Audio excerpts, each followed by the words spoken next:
Doctor Shyama Prasad Mukherjee, जो भारतीय जनसंघ के प्रथम अध्यक्ष थे और जनसंघ की स्थापना वर्ष 1951 में एक ऐसे राष्ट्रवादी विकल्प के रूप में की गई थी जो सांस्कृतिक आत्मविश्वास, राष्ट्रीय एकता और आत्मनिर्भरता पर आधारित था।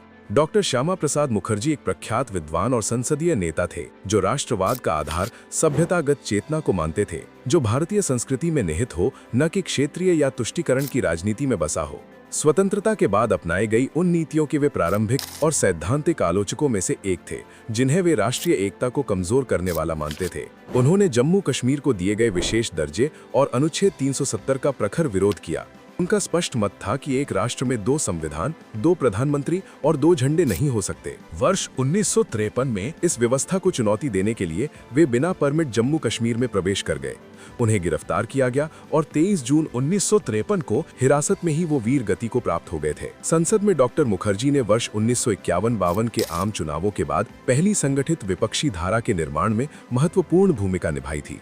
उन्होंने नेहरूवादी केंद्रीयकरण, लाइसेंस परमिट राज और उन नीतियों का लगातार विरोध किया जो उनके अनुसार निर्भरता और विभाजन को बढ़ावा देती थीं। उनका राजनीतिक दर्शन लोकतांत्रिक संस्थाओं को सांस्कृतिक जड़ों, आर्थिक स्वावलंबन और एक सशक्त अविभाज्य गणराज्य के साथ जोड़ने का प्रयास था।